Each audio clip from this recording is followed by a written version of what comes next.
എത്ര കാലം ഉണ്ടായിരുന്നു ഈ അന്തർവാഹിനിയിലെ ജീവിതം? 23 കൊല്ലം. ഈ കടലിൻ്റെ അടിയിൽ എത്ര ആഴത്തിൽ വരെയാണ് സാധാരണ സബ്മറൈൻ ഉണ്ടാവുക? ഒട്ടുമിക്കവാറും മിലിറ്ററി സബ്മറീൻസ് ഒരു 300-400 മീറ്റേഴ്സ് താഴത്തോട്ട് പോകും. ഒരു ന്യൂക്ലിയർ ബോട്ട് എന്ന് വെച്ചാൽ അതിനകത്തുള്ള വെപ്പൺ സെക്കൻഡ് വേൾഡ് വാറിൽ ഉപയോഗിച്ച എക്സ്പ്ലോസീവ് പവറിനേക്കാളും കൂടുതലാണ് മൊത്തം ഉപയോഗിച്ചതിനേക്കാൾ. ഒറ്റ ബോട്ടിൽ, ഒറ്റ സബ്മറീനിൽ at any given point of time. എന്തൊക്കെ വെപ്പൺസ് അതിനകത്തുണ്ടാവും? മിസൈൽസ് ഉണ്ടാവും, ടോർപിഡോസ് ഉണ്ടാവും. ഇതിനകത്ത് നിങ്ങൾ താമസിക്കുന്ന സ്ഥലമൊക്കെ എവിടെയാ? 3rd AC ഇല്ലേ, അത് ഒരു ലക്ഷറി വെച്ചാൽ മതി. അതിനേക്കാളും വളരെ കുറച്ച് സ്ഥലം ഉണ്ടാവുള്ളൂ. പീസ് ടൈമിലും നിങ്ങൾ കടലിനടിയിൽ ഇങ്ങനെ പണിയെടുത്തോണ്ടിരിക്കുന്നുണ്ടാവും അല്ലേ? ഞങ്ങൾ വളരെ സീക്രട്ട് ലൊക്കേഷൻസിലായിരിക്കാം. കടലിന്റെ ഭൂമിശാസ്ത്ര ലിമിറ്റേഷൻസ് ഒന്നുമില്ല. നിങ്ങൾ ചിലപ്പോൾ വേണ്ടി വന്നാൽ ചിലപ്പോൾ അമേരിക്കയുടെ തീരത്ത് ചിലപ്പോൾ എത്തിയിട്ടുണ്ടാവും. ആർക്ക് വേണമെങ്കിലും എവിടെ വേണമെങ്കിലും എത്താം.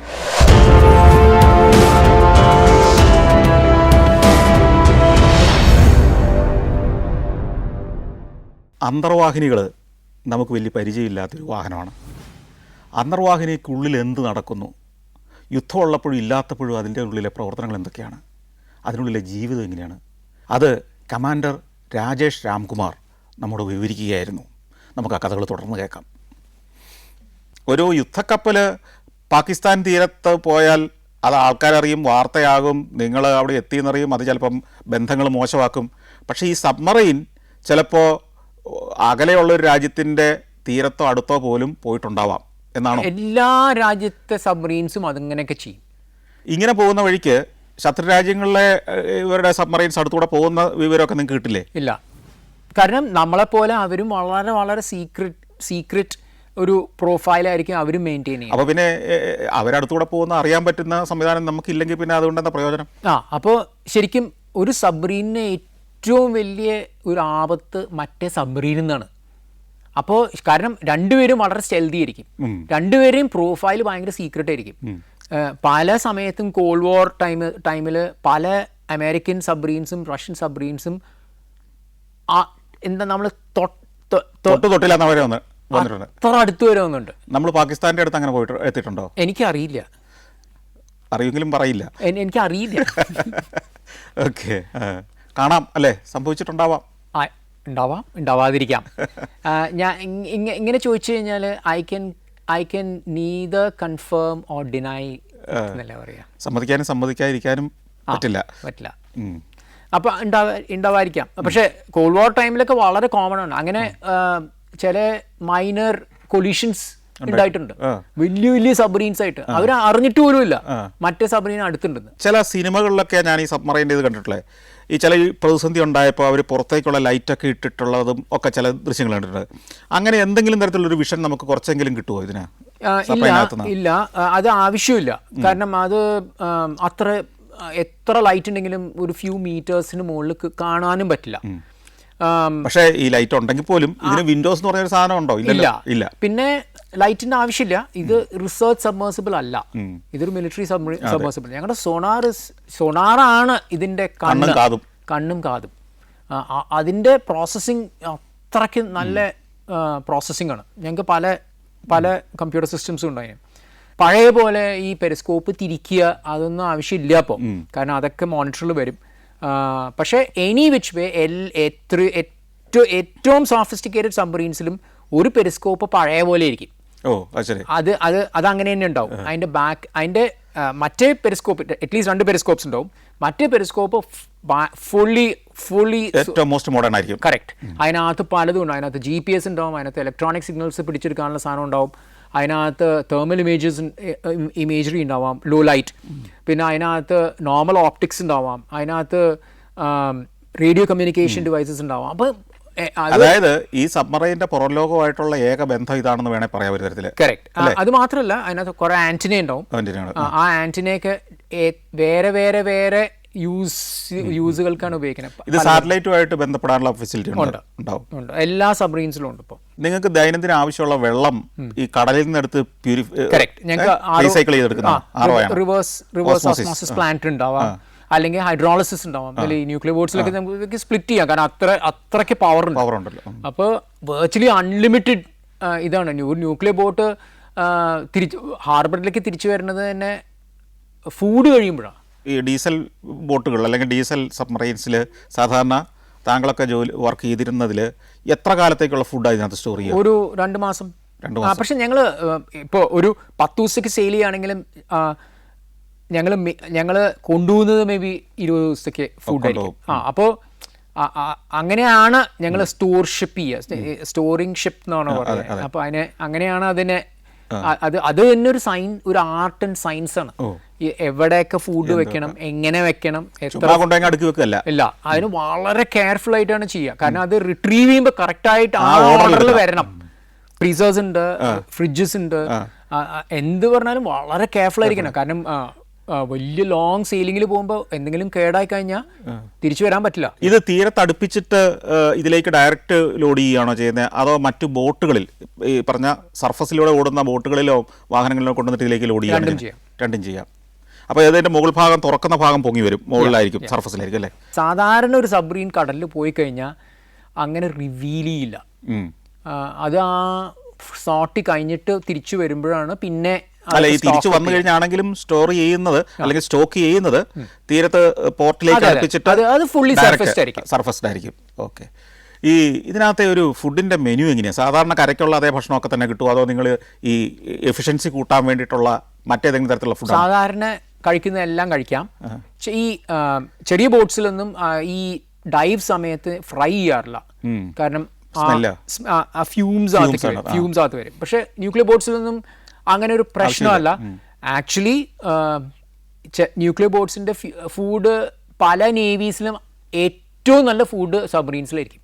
അല്ല നമ്മുടെ ഈ ഡീസലാണെങ്കിലോ, ഡീസൽ ബോട്ടിൽ എന്ത് വേണമെങ്കിലും കഴിക്കാം, പക്ഷെ എന്ത് വേണമെങ്കിലും ഉണ്ടാക്കുകയും ചെയ്യാം. പക്ഷെ ഈ ഫ്രൈയിങ്ങിന്റെ ഒരു പ്രശ്നമുണ്ട് നമ്മൾ ഡൈവ്ഡ് ആയിരിക്കുമ്പോൾ. അല്ലെങ്കിൽ നമ്മളുടെ ഒരു ലാസ്റ്റ് 25 years തന്നെ വളരെ വളരെ ഇംപ്രൂവ്മെന്റ് ഉണ്ട്. അതായത് കരയിലെ ഒരു ഓഫീസിൽ നിങ്ങളുടെ ഒരു ക്യാമ്പിൽ അല്ലെങ്കിൽ നിങ്ങളുടെ ഒരു നേവി സെന്ററിൽ കിട്ടുന്ന അതേ ഫുഡ് തന്നെയാണ് ഇതിനകത്ത് ഉണ്ടാക്കുന്നത് അല്ലേ? അതെ, ഫുഡ് അങ്ങനെ ഒരു പ്രശ്നമല്ല. അല്ല, പിന്നെ നിങ്ങൾക്ക് ഈ ഫിസിക്കൽ എക്സസൈസ് ഇങ്ങനെയൊക്കെയുള്ള കാര്യങ്ങൾക്ക് കുറേ ദിവസങ്ങളിലേക്ക് കടലിനടി പോകുമ്പം ഈ ലിമിറ്റഡ് സ്പേസിൽ ജീവിക്കുന്ന നിങ്ങൾക്ക് ശരീരം ഒന്ന് അനക്കാനും എക്സസൈസിനും അല്ലെങ്കിൽ എൻ്റർടൈൻമെൻറ്റിനും ഒക്കെയുള്ള എന്താ ഫെസിലിറ്റികൾ ഇതിനകത്ത്? അത് അൺഫോർച്ചുനേറ്റ്ലി ചെറിയ സബ്മറീൻസിൽ ഇല്ല. അതൊരു വളരെ നമ്മളിപ്പോൾ ക്ലോസ്ട്രോഫോബിയ, നമ്മൾ ഈ ചില സബ്മറീൻ ചില എൻവയൺമെന്റ് നമ്മൾ ശീലം വേണമെന്ന് പറയില്ലേ, അതിലൊന്ന് ഇതാണ്. വലിയ ബോട്ട്സിൽ ചില സ്പെസിഫിക് ഏരിയാസിൽ എന്തെങ്കിലുമൊക്കെ ചെയ്യാം. ഇപ്പം എൻ്റെ ബോട്ടിൽ തന്നെ വെപ്പൺ ഡെക്കിൽ ടോപ്പ് ഡോർ വെച്ചിരിക്കുന്ന ഡെക്കിൽ അതിൻ്റെ ടോപ്പ് ഡോസിന് ഇടയ്ക്ക് കുറച്ച് സ്ഥലത്ത് നമുക്ക് ബേസിക് മിനിമം ഒരു വർക്കൗട്ടൊക്കെ ചെയ്യാം.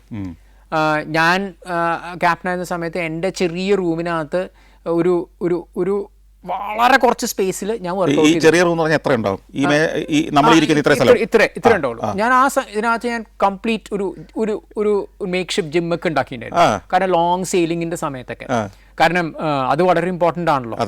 പക്ഷെ ഒട്ടുമിക്കവാറും സമയം അതിനുള്ള സമയവും ഇല്ല, അതിനുള്ള സ്പേസും ഇല്ല.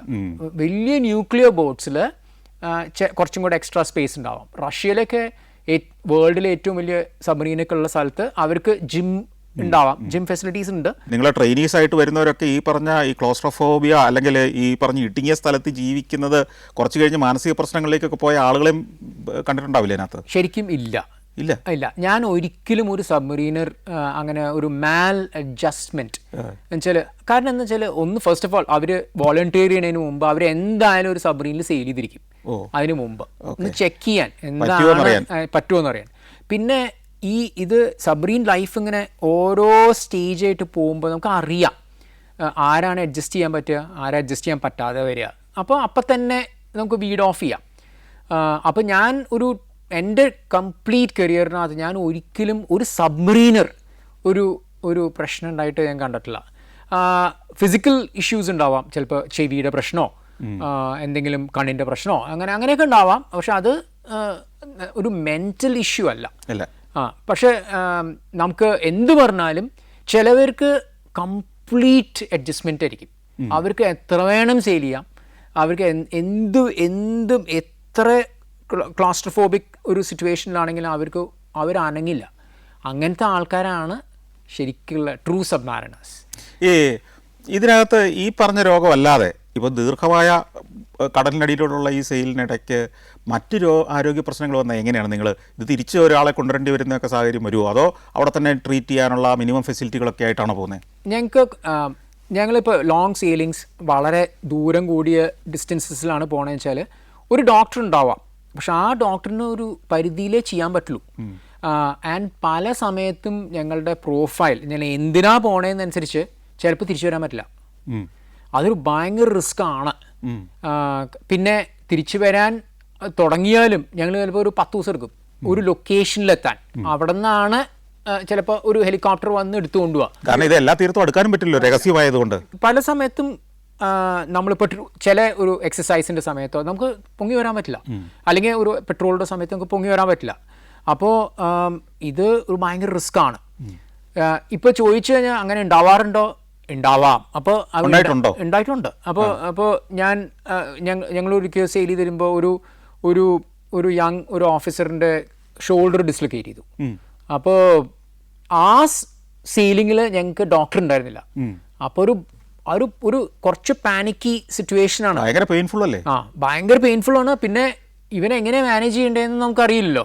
നമുക്ക് ഷോൾഡർ റെഡ്യൂസ് ചെയ്യണത് നമ്മളെ പഠിപ്പിക്കില്ലല്ലോ ആരും. കാരണം അതിനൊരു ഡോക്ടറോ ആരെങ്കിലും വേണം. പക്ഷെ നമ്മൾ ചെയ്തു അത്. അപ്പോൾ അത് ഭാഗ്യത്തിന് അത് ആ കറക്റ്റ് കാര്യം നടന്നു. പക്ഷെ അത് ഭയങ്കര റിസ്ക് ആണ്. അപ്പോൾ ഏറ്റവും കൂടുതൽ നമ്മൾ എല്ലാവരും അവരവരുടെ ഹെൽത്തിനെ പറ്റി ഭയങ്കര കെയർഫുൾ ആയിരിക്കണം. ഈ പെയിൻ കില്ലറൊക്കെ പോലുള്ള അല്ലെങ്കിൽ അത്യാവശ്യം മിനിമം ഇഞ്ചക്ഷൻ ഒക്കെ എടുക്കാൻ നിങ്ങൾ ട്രെയിൻഡ് ആയിരിക്കുമോ? ഞങ്ങൾ ഫസ്റ്റ് എയ്ഡും അതൊക്കെ നന്നായിട്ട് ട്രെയിൻ ചെയ്തിട്ടുണ്ട്. പക്ഷേ ഓൾ സെഡ് ആൻഡ് ഡൺ ഇപ്പോൾ ഇതിനകത്ത് ഈ എന്തെങ്കിലും ഒരു ഗ്രീവിയസ് ഇഞ്ചുറി അല്ലെങ്കിൽ ഇങ്ങനെ ഒരു ഇൻസിഡൻ്റ് ഉണ്ടായിക്കഴിഞ്ഞാൽ അതൊരു റിസ്ക് ആണ്. അത് എല്ലാത്തിനും എല്ലാ സിറ്റുവേഷനും ട്രെയിൻ ചെയ്യാൻ പറ്റില്ല. ഇത്തരത്തിൽ അപകടകരമായ സിറ്റുവേഷനെ ഫേസ് ചെയ്തിട്ടുണ്ടോ ഈ യാത്രകൾക്കിടയിൽ? ഫിസിക്കൽ ഉണ്ട്, പക്ഷേ മെൻ്റൽ സാധാരണ ഞാൻ ഒരു കേസേ കണ്ടിട്ടുള്ളൂ. ഒരിക്കൽ ഞങ്ങളൊരു ഞാൻ പറഞ്ഞല്ലോ, ലൈക്ക് ഒരു ഗ്രൂപ്പ് നേവിയുടെ മറ്റേ ഗ്രൂപ്പിന്റെ എതിരെ ഒരു എക്സസൈസ് നടക്കുന്ന സമയത്ത് ഈ ഗ്രൂപ്പ് എന്ന് പറയുന്നത് നമ്മുടെ തന്നെ ഒരാൾ ശത്രുവായിട്ട് അഭിനയിച്ചോണ്ട്, കറക്റ്റ്, അതാണ് ഈ വാർ ഗെയിം എന്ന് പറയുന്ന സാധനം. അപ്പോൾ അത് ചെയ്തുകൊണ്ടിരിക്കുമ്പോൾ ഞങ്ങളുടെ സബ്മറീനിൽ ഒരു പുറത്തുനിന്നുള്ള ഒരു ഓഫീസർ വന്നു. അപ്പോൾ അദ്ദേഹം സബ്മറീനർ അല്ല. അപ്പോൾ അദ്ദേഹം അങ്ങനെയുള്ളവർക്ക് ഇതിനകത്ത് വന്നാൽ സർവൈവ് ചെയ്യാൻ പറ്റുമോ? സാധാരണ അവർക്ക് ഭയങ്കര പ്രശ്നമാണ്. ഞങ്ങൾ ചിലപ്പോൾ എഞ്ചിനീയേഴ്സിനെ കൊണ്ടുപോകാറുണ്ട്, ചില ഈ എക്വിപ്മെൻറ്റ് സാധനങ്ങൾ അവർക്കൊക്കെ കുറച്ച് വിഷമമാണ്. കാരണം പക്ഷേ നമ്മൾ ഷോർട്ട് സെയിലിങ്സിനൊക്കെ കൊണ്ടുപോകും. പക്ഷേ ഇദ്ദേഹം വന്നപ്പോൾ ഞങ്ങൾ കുറച്ച് ലോങ് സെയിലിംഗ് ആയിരുന്നു. ആൻഡ് ഇദ്ദേഹത്തിന് തീരെ അത് കുറച്ച് കഴിയുമ്പോൾ അദ്ദേഹത്തിൻ്റെ സ്വഭാവം മാറി, മെൻ്റൽ സ്റ്റെബിലിറ്റി കുറയാൻ തുടങ്ങി. ഞങ്ങൾക്ക് തിരിച്ചു വരാനും പറ്റില്ല.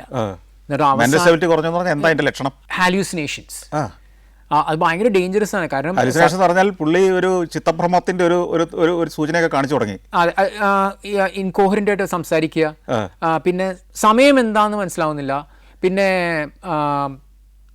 സംസാരിക്കുന്നതൊക്കെ രീതിയൊക്കെ മാറി തുടങ്ങി. അപ്പോൾ അത് ഭയങ്കര പാനിക്കി സിറ്റുവേഷനാണ് ഞങ്ങൾക്കൊക്കെ. കാരണം സബ്മറീനിൽ എവിടെ കൈ വെച്ചാലും വളരെ സെൻസിറ്റീവ് എക്വിപ്മെൻ്റ് ആണ്. അപ്പോൾ അയാൾ എന്തെങ്കിലും ചെയ്തു കഴിഞ്ഞാൽ ഭയങ്കര ഗ്രേവ് ഡേഞ്ചറാണത്. അവസാനം ഭാഗ്യത്തിന് എൻ്റെ കൂടെ 3 എൻജിനീയേഴ്സ് ഉണ്ടായിരുന്നു. അപ്പോൾ അവരെ 3 വളരെ യങ് എൻജിനീയേഴ്സ്, അവരെ ഇങ്ങനെ കൂടെ ആക്കി ഒരാഴ്ച ഞങ്ങൾ മാനേജ് ചെയ്തു. എന്നിട്ട് ഞങ്ങൾ വേറൊരു പോർട്ടിൽ കൊണ്ട് വിട്ടതാണ്. പക്ഷെ അത് ഭയങ്കര ഒരു ടെൻഷൻ പിടിച്ചൊരു വീക്കായിരുന്നു. കാരണം എന്താ ചെയ്യുക, ഇങ്ങനെ ഒരു psychiatric illness or temporary psychiatric illness നമുക്ക് ട്രീറ്റ് ചെയ്യാൻ ആരെയും പഠിപ്പിക്കാൻ പറ്റില്ല. അതൊരു ഫസ്റ്റ് എയ്ഡിൽ ഇല്ലാത്തൊരു സാധനമാണ്. അപ്പോൾ അതും മാനേജ് ചെയ്യാനൊക്കെ ഭയങ്കര പാടാണ്. പക്ഷെ അങ്ങനെ ഒരിക്കലേ ഉണ്ടായിട്ടുള്ളൂ. അല്ല, ഇങ്ങനെ പുറത്തുനിന്ന് അധികം ആളുകൾ വരാറുണ്ടോ? ഇല്ല, വെരി റെയർ. വന്നാൽ ഇങ്ങനെയൊക്കെ ഒരു പ്രശ്നം ഉണ്ടാകാൻ സാധ്യത ഉണ്ടെന്നല്ലേ എൻ്റെ അർത്ഥം? ഉണ്ടാവാം. കാരണം ഞങ്ങൾ ചിലപ്പോൾ ഈ ചില ആൾക്കാരെ കൊണ്ടുപോകുമ്പോൾ അവർ പറയും എനിക്ക് സുഖം തോന്നുന്നില്ല എന്ന്. അപ്പോൾ അതിൻ്റെ അർത്ഥം ഇതാ. ആൻഡ് ചിലപ്പോൾ സ്വെറ്റിങ് തുടങ്ങും, അല്ലെങ്കിൽ എക്സ്ട്രീം ഫെറ്റീഗ് ആയിരിക്കും. ഇവർ വയലന്റ് ആവുമോ? ഇദ്ദേഹമൊക്കെ വയലന്റ് ഇദ്ദേഹം വയലന്റ് ആവാനുള്ള അടുത്തെത്തി ബ്രിങ്കിലായിരുന്നു. ഭയങ്കര ഡേഞ്ചറസ് ആണ്. ഈ സബ്മറൈൻസ് ഒരു എമർജൻസി വന്നാൽ നമ്മുടെ ഏത് തുറമുഖത്തും വേണമെങ്കിൽ അടുക്കാൻ പറ്റുമോ? അടുക്കാൻ പറ്റും. ഇപ്പോൾ വൈസാഗ്, ബോംബെ, കൊച്ചിൻ, ചെന്നൈ, അവിടെയൊക്കെ പോവാം. പക്ഷേ ഇന്ത്യയിൽ 2 പോർട്സിലാണ്, ഇപ്പോൾ 3 പോർട്സിൽ, അല്ലെങ്കിൽ കാർവാർ, ബോംബെ ആൻഡ് വിശാഖപട്ടണത്താണ് സബ്മറീൻസ്. എന്തുകൊണ്ടാണ് കൊച്ചിയിലില്ലാത്തത്? അത് കുറേ സപ്പോർട്ട് ഫെസിലിറ്റീസ് ആവശ്യമുണ്ട്. ഇത് ആഴവും പ്രധാന ഘടകമാണോ? ആഴം അത്രയല്ല. ഇപ്പോൾ കൊച്ചിയിലും ഡെപ്ത് ഉണ്ട്, കുഴപ്പമില്ല. പക്ഷേ താരതമ്യേന കുറവല്ലേ ആണ്. പക്ഷെ എന്നാലും കുറേ ഷോർ സപ്പോർട്ട് ആവശ്യമുണ്ട്. അത് എക്വിപ്മെന്റ് മാത്രമല്ല, മാൻ പവർ ആവശ്യമാണ്. അതിന് ഒരു സ്പെഷ്യലൈസ്ഡ് മാൻ പവർ വേണം, റിപ്പയർ ചെയ്യാനുള്ള ആൾക്കാർ വേണം, അതിൻ്റെ എക്വിപ്മെൻറ്റ് വേണം, അതിനെപ്പറ്റി അറിയുന്ന ആൾക്കാർ വേണം. ഇപ്പോൾ അത് എസ്കലേറ്റ് ചെയ്ത് വേറെ ലെവലൊക്കെ ആണെങ്കിൽ സ്പെയർ പാർട്സ് വേണം, ആ സ്പെയർ പാർട്സ് മെയിൻറ്റെയിൻ ചെയ്യുന്ന വെയർ ഹൗസസ് വേണം. അപ്പോൾ അത് ഒരു സബ്മറീൻ ഉണ്ടായാൽ പോരാ, സബ്മറീൻ്റെ കംപ്ലീറ്റ് സപ്പോർട്ട് വളരെ ഒരു ഇലാബറേറ്റ് എന്നുവെച്ചാൽ വളരെ കെയർഫുള്ളായിട്ട് സ്റ്റോക്കപ്പ് ചെയ്ത് അത് പ്ലാൻ ചെയ്ത് കൊണ്ടുപോകണം. അപ്പോൾ ഒരു എമർജൻസിക്ക് വേണമെങ്കിൽ ഏത് പോർട്ടിലും അടുക്കാം എന്നുള്ളതല്ലാതെ അതിനൊരു സപ്പോർട്ട് കിട്ടണമെങ്കിൽ സ്പെസിഫിക് ആയ അതിൻ്റെ പോർട്ടുകളിൽ മാത്രമേ പറ്റുള്ളൂ. കറക്റ്റ്. അപ്പോൾ അത് ഇന്ത്യയിൽ അങ്ങനെ 3-4 എണ്ണമാണോ ഉള്ളത്? 3 പോർട്ടുണ്ട്. 3 പോർട്ടുകളാണ്. നമുക്ക് ന്യൂക്ലിയർ സബ്മറൈൻസ് ഉണ്ടോ? ഉണ്ട്. എത്ര എണ്ണം ഉണ്ട്? 4 ആണെന്ന് തോന്നേ. എനിക്ക് ഐ എം നോട്ട് ഷുവർ. നമുക്ക് എത്ര സബ്മറൈൻസ് ഉണ്ടാവും ഇന്ത്യക്ക്? അതൊരു 16 അത്രയുണ്ട്. അതൊരു രഹസ്യമൊന്നും അല്ലല്ലോ. അല്ല, അത് ഒന്ന് ഗൂഗിൾ സെർച്ച് ചെയ്താൽ കിട്ടുമോ? കാരണം അതിങ്ങനെ മാറിക്കൊണ്ടേയിരിക്കും. അപ്പൊ ഞാൻ ഡീകമ്മീഷൻ ചെയ്യുന്നുണ്ടാവും ഇടയ്ക്കിടയ്ക്ക്. അതെ. ഇപ്പൊ റീസെന്റ് ഒരു മാസം മുമ്പ് there was a decommissioning, അതിന് മുമ്പ് there was a commissioning. അപ്പൊ ഇങ്ങനെ +1 -1 +1 അങ്ങനെ +2 +-1 അങ്ങനെ മാറിക്കൊണ്ടിരിക്കും. ഇന്ത്യ സബ്മറൈൻ ഉണ്ടാക്കുന്നുണ്ടോ, നിർമ്മിക്കുന്നുണ്ടോ? ഉണ്ട്. അപ്പൊ നമ്മൾ മാസഗൺ ഡോക്സിൽ ബോംബെയിൽ സബ്മറീൻ ഉണ്ടാക്കുന്നുണ്ട്. ഈ നിങ്ങൾ ഈ ട്രെയിനിങ്ങിന്റെ സമയത്ത് ഈ സബ്മറീൻ ഉണ്ടാക്കുന്നിടത്ത് കൊണ്ടുപോകുകയോ കാണിക്കുകയോ ചെയ്യാറുണ്ടോ? ഇല്ല, കാരണം ട്രെയിനിങ് സബ്മറീൻ ഓപ്പറേഷനാണ്. അതല്ല, പക്ഷെ അതിന്റെ ഒരു ഫിസിക്സ് എങ്ങനെയാണെന്ന് മനസ്സിലാക്കാൻ അത് നിങ്ങൾ ഡയഗ്രാമുകളിലൂടെയും അല്ലെങ്കിൽ പിന്നെ സബ്മറീൻ ട്രെയിനിങ് സ്കൂളിലെ എല്ലാ പാർട്സും ഉണ്ട്, ഒട്ടുമിക്കവാണ്. പിന്നെ സിമുലേറ്റേഴ്സ് ഉണ്ട്. ആ സിമുലേറ്റേഴ്സിനകത്ത് പോയി കഴിഞ്ഞാൽ ഇപ്പോൾ കൺട്രോൾ റൂമിന്റെ സിമുലേറ്റർ പോയി കഴിഞ്ഞാൽ കൺട്രോൾ റൂം ആണെന്ന് ഫീൽ ചെയ്യും. ഇപ്പൊ നമ്മൾ എയർക്രാഫ്റ്റിൽ അവരുടെ സിമുലേറ്റേഴ്സ് ഇല്ലേ, അതുപോലെ. ഒരു സബ്മറൈൻ്റെ സ്പീഡ് എത്രയാണ്, പരമാവധി സ്പീഡ്? Good question. ഈ സബ്മറീൻ്റെ സ്പീഡ് എന്ന് വെച്ചാൽ അത് ഒരു പരമാവധി സ്പീഡ് എന്ന് വെച്ചാൽ ഇപ്പോൾ ഒരു ഡീസൽ ഇലക്ട്രിക് സബ്മറീൻ്റെ പരമാവധി സ്പീഡിൽ പോയി കഴിഞ്ഞാൽ അതിൻ്റെ ബാറ്ററി അപ്പം തന്നെ ഡിപ്ലീറ്റ് ചെയ്യും. കാരണം അത്ര അധികം പവർ വേണം. അപ്പോൾ ഒരു ഡീസൽ ഇലക്ട്രിക് ബോട്ടിൻ്റെ ശരിക്കും ഐഡിയൽ സ്പീഡ്, ഇപ്പോൾ നമ്മളിപ്പോൾ ലോകത്തെ ഏത് ഡീസൽ ഇലക്ട്രിക് ബോട്ടിലും നമ്മൾ നടക്കുന്ന സ്പീഡാണ്. അത് മതി. കാരണം അത്രയും സൈലൻ്റ് ആയിരിക്കും അത്, അത്രയും സൈലൻ്റ് ആയിട്ട്. അപ്പോൾ പല പ്രൊഫൈലിലാണ് മൂവ് ചെയ്യുക. ചിലത് കുറച്ച് ഫാസ്റ്റ് ആയിരിക്കും, ചിലത് കുറച്ച് സ്ലോ ആയിരിക്കും. പക്ഷേ അൾട്ടിമേറ്റ്ലി എത്തേണ്ടോടത്ത് എത്തിക്കഴിഞ്ഞാൽ ഏറ്റവും ലോ സ്പീഡ്സിലിരിക്കും മെയിൻറ്റെയിൻ ചെയ്യണേ. ന്യൂക്ലിയർ ബോട്ട്സിൽ അങ്ങനെയല്ല. ന്യൂക്ലിയർ ബോട്ട്സിന് വേർച്വലി ഒരു 30-35 നോട്ട് സ്പീഡ് വരെ പോവാം. അതൊരു 70 km/h. പക്ഷേ പ്രശ്നം എന്ന് വെച്ചാൽ നമ്മൾ സ്പീഡ് ഇൻക്രീസ് ചെയ്യും തോറും നമ്മൾ കേൾക്കുന്നതും കുറയും. ഹൈഡ്രോഡൈനാമിക് നോയ്സ് വരും. അപ്പോൾ അത് കാരണം സോണാറിന്റെ സെൻസിറ്റിവിറ്റി കുറയും. അതുകൊണ്ട് ഈ ന്യൂക്ലിയർ സബ്മറീൻസിൽ അവർ സ്പ്രിന്റ് ചെയ്യുമ്പോൾ അവരെ സോണാർ കുറഞ്ഞു പോകും. എന്നിട്ട് അവർ ഡ്രിഫ്റ്റ് ചെയ്യുമ്പോഴാണ് പിന്നെയും വിവരങ്ങൾ ശേഖരിക്കുക. അപ്പോൾ സ്പ്രിന്റ് ആൻഡ് ഡ്രിഫ്റ്റ്. പക്ഷെ അവരും പെട്രോൾ ഏരിയാസിൽ വളരെ ലോ സ്പീഡ്സ് മെയിൻറ്റെയിൻ ചെയ്യുക, കാരണം സ്റ്റെൽത്ത് മെയിൻറ്റെയിൻ ചെയ്യുക. അതായത് അത് മൂവ് ചെയ്യുന്നുണ്ട്, നമ്മൾ നടക്കുന്ന സ്പീഡ് എന്ന് പറഞ്ഞാൽ വളരെ സ്ലോ ആണല്ലോ. അപ്പോൾ അങ്ങനെയാണെങ്കിൽ പ്രൊപ്പലർ വളരെ പതുക്കെ മൂവ് ചെയ്യുക. അപ്പോൾ പ്രൊപ്പലർ വളരെ പതുക്കെ മൂവ് ചെയ്യുമ്പോൾ കുറച്ചേ നോയ്സ് ഉണ്ടാവുള്ളൂ, കുറച്ചേ എക്വിപ്മെൻറ്റ് ഫങ്ഷൻ ചെയ്യേണ്ട കാര്യമുള്ളൂ. അപ്പോൾ ചാൻസസ് ഇതിൻ്റെ ഓവറോൾ നോയ്സ് സിഗ്നേച്ചേഴ്സ് വളരെ കുറവായിരിക്കും. അതുപോലെ തന്നെ നമ്മൾ പഠിച്ചിട്ടുണ്ട് ഈ കടലിൽ തന്നെ അണ്ടർ വാട്ടർ കറൻസ് ഉണ്ടെന്ന്.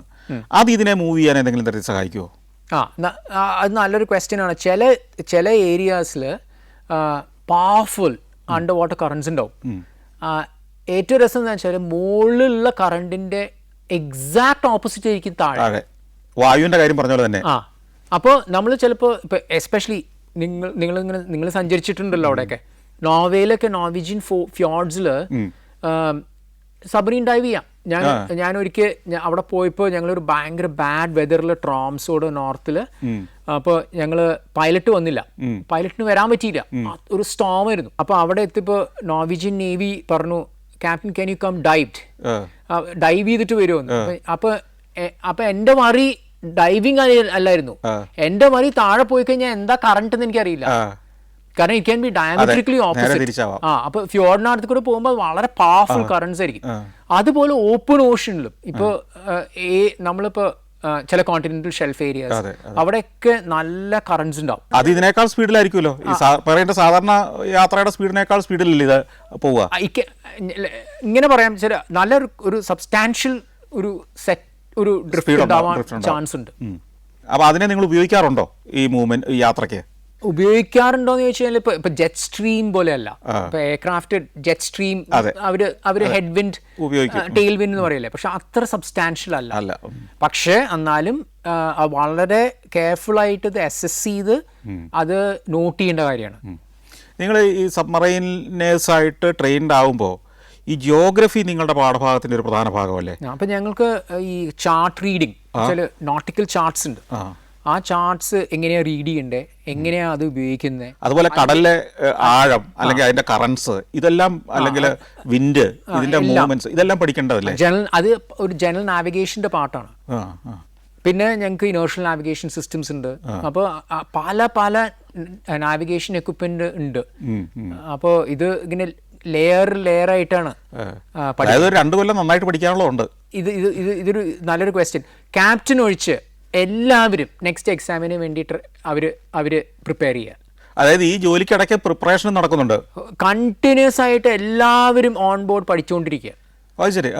അതായത് നിങ്ങളുടെ ഈ സബ്മറൈനകത്ത് ജീവിക്കുമ്പോൾ തന്നെ ജോലിക്കൊപ്പം പഠനവും നടക്കുന്നുണ്ട്. അടുത്ത സ്റ്റേജിലേക്ക് പഠനം നിർത്തിക്കഴിഞ്ഞാൽ പിന്നെ അഡ്വാൻസ്മെന്റ് ഉണ്ടാവില്ല. എല്ലാ ലെവലിലും മുമ്പിലോട്ട് പോകണമെങ്കിൽ എക്സാം പാസ് ആവണം.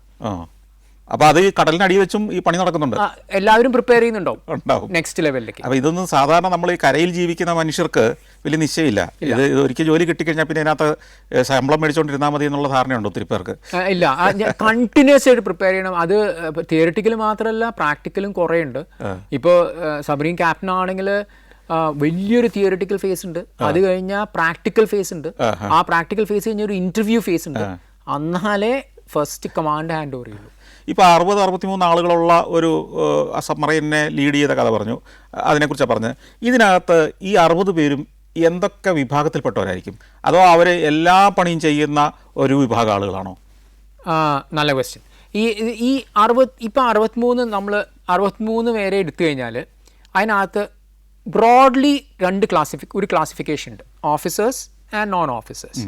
ഈ ഓഫീസേഴ്സിൽ തന്നെ ടെക്നിക്കൽ, നോൺ ടെക്നിക്കൽ, അതുപോലെ സെയിലേഴ്സിലും technical and non technical.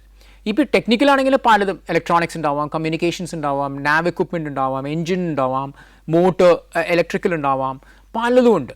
Non technical ആണെങ്കിൽ ഈ സെയിലേഴ്സ് ആണെങ്കിൽ അവർക്ക് സൊണാർ ഉണ്ടാവാം, വെപ്പൺസ് ഉണ്ടാവാം. അത് ഏറ്റവും രസം, ഇപ്പം ഇങ്ങനെ ഓഫീസേഴ്സിൽ അങ്ങനെ തന്നെയാണ്.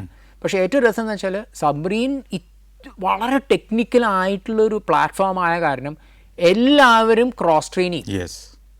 കാരണം ഇത് എൻ്റെ ജോലിയല്ല എന്ന് പറയാൻ പറ്റില്ല ആരും. ഞങ്ങൾക്ക് വളരെ ഡെപ്തിൽ എല്ലാം അറിയണം.